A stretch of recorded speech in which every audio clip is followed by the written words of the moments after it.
Assalamualaikum warahmatullahi wabarakatuh. Halo teman-teman semuanya, selamat datang di video saya. Perkenalkan, nama saya Mujtahid Habibur Rahman, biasa dipanggil Habib. Saya merupakan mahasiswa program studi Administrasi Pendidikan angkatan 2025. Nah, jadi pada hari ini kita akan sama-sama mempelajari tentang data-data yang dibutuhkan dalam penyusunan perencanaan komprehensif. Nah, jadi di video kali ini kita akan sama-sama belajar nih. Jadi bukan bermaksud saya untuk mengajari kalian semua, tapi kita belajar bersama-sama karena saya pun masih ada di fase pembelajaran.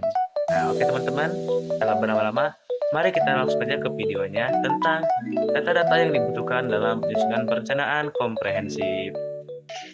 Nah, sebelum kita membahas lebih jauh tentang perencanaan komprehensif ini, kita bahas dulu nih tentang definisi perencanaan komprehensif. Menurut Lunito tahun 2023, perencanaan komprehensif adalah model yang digunakan untuk menganalisis perubahan-perubahan dalam layanan pendidikan secara menyeluruh. Ketika kita ingin menyusun perencanaan komprehensif, diperlukan 7 data. Yang pertama, data kependudukan. Yang kedua, data ekonomi. Yang ketiga, data capaian pembelajaran. Yang keempat, data asesmen. Yang kelima, data kebijakan. Yang keenam, data infrastruktur. Dan yang terakhir, data evaluasi. Nah, data yang pertama yaitu data kependudukan. Data ini mencakup elemen esensial untuk mengidentifikasi tekanan atau pressure dan juga kondisi saat ini atau state. Data kependudukan ini mencakup elemen-elemen yang esensial untuk perencanaan. Yang pertama, ada jumlah penduduk, yaitu seperti kepadatan dan juga persebaran spasial.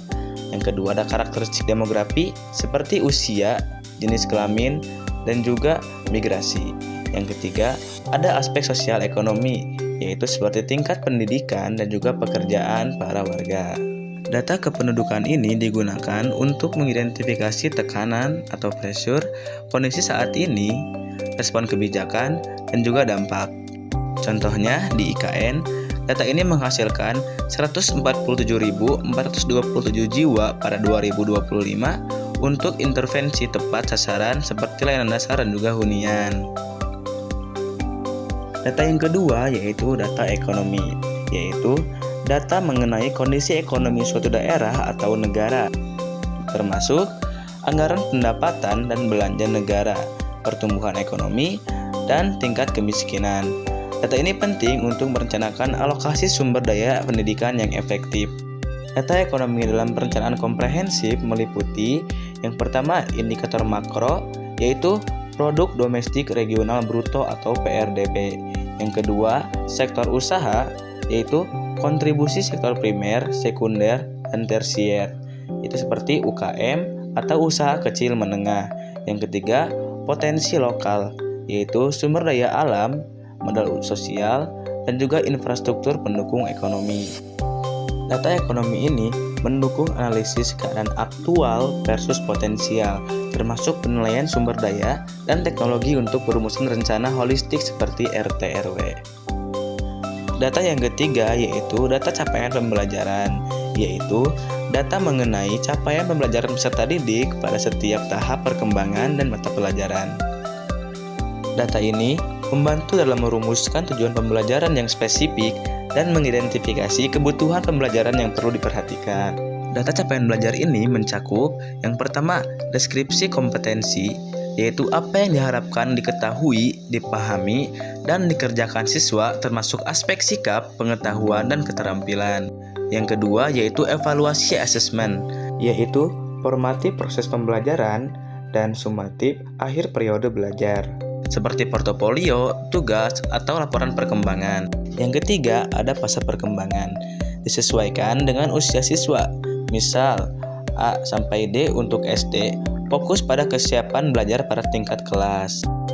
Dalam perencanaan komprehensif, data capaian belajar ini mendukung analisis kualitas sumber daya manusia atau SDM, identifikasi kesenjangan belajar, dan proyeksi perkembangan sumber daya manusia untuk pembangunan daerah. Yang keempat, ada data asesmen, yaitu data hasil asesmen peserta didik, baik asesmen formatif maupun sumatif.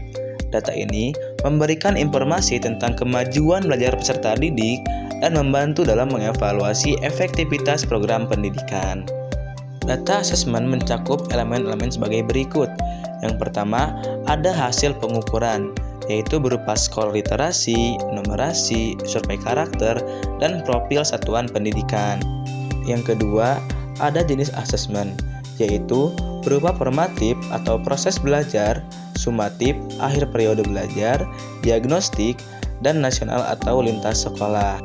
Yang ketiga, ada indikator dimensi, yaitu mutu hasil belajar atau output, pemerataan, kompetensi guru, relevansi pembelajaran, dan pengelolaan sekolah. Dalam perencanaan komprehensif, data asesmen mendukung perencanaan berbasis data atau PBD untuk intervensi tepat sasaran seperti perbaikan anggaran dan pengelolaan sekolah. Yang kelima, ada data kebijakan, yaitu data mengenai kebijakan nasional atau daerah yang berkaitan dengan pendidikan seperti kebijakan kurikulum, kebijakan penilaian, dan kebijakan pengembangan profesional guru. Data kebijakan ini penting untuk memastikan bahwa perencanaan pendidikan sesuai dengan kebijakan yang berlaku. Data kebijakan ini meliputi yang pertama ada regulasi hierarkis, yaitu undang-undang, peraturan presiden, peraturan daerah, serta dokumen rencana seperti RPJMN, RPJMD, RTRW, dan Renstra. Yang kedua, ada kebijakan sektoral, yaitu aturan terkait pendidikan, ekonomi, kependudukan, lingkungan, dan infrastruktur, termasuk ketentuan khusus zonasi dan intensitas bangunan. Dan yang ketiga, ada data evaluasi, yaitu hasil monitoring, indikator keberhasilan, serta umpan balik dari stakeholders untuk perbaikan kebijakan berbasis data. Data kebijakan ini menjadi landasan analisis kondisi kelembagaan dan regulasi dalam tahap pengumpulan data perencanaan dan memastikan rencana selaras dengan kerangka hukum existing. Yang keenam, ada data infrastruktur, yaitu data mengenai fasilitas pendidikan seperti gedung sekolah, perpustakaan, laboratorium, dan sarana pendukung lainnya. Data ini membantu dalam merencanakan pengelolaan sumber daya pendidikan secara efisien. Data infrastruktur meliputi yang pertama ada infrastruktur keras, yaitu seperti bangunan sekolah, jembatan, jalan raya, pelabuhan, dan lain-lain. Yang kedua, ada infrastruktur lunak, yaitu layanan kesehatan, pendidikan, telekomunikasi, pengelolaan sampah, dan lain-lain. Yang ketiga, ada indikator teknis, yaitu tingkat aksesibilitas, tingkat pelayanan LOS, defisit infrastruktur, dan integrasi dengan zona ruang. Data infrastruktur ini mendukung evaluasi sarana dan prasarana dalam tahap analisis keadaan, memastikan rencana holistik selaras dengan potensi wilayah dan kebutuhan penduduk. Next, data yang ketujuh, yaitu data evaluasi. Data ini hasil evaluasi pelaksanaan program pendidikan sebelumnya, termasuk keberhasilan dan tantangan yang dihadapi. Data ini membantu dalam mengidentifikasi area perbaikan dan menginformasikan perencanaan ke depan. Data evaluasi mencakup 3 hal.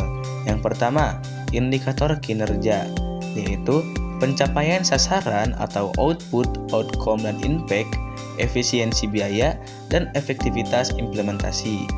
Yang kedua, ada model evaluasi, yaitu CIPP atau konteks, input, proses, dan produk, untuk analisis konteks, masukan, proses, dan hasil.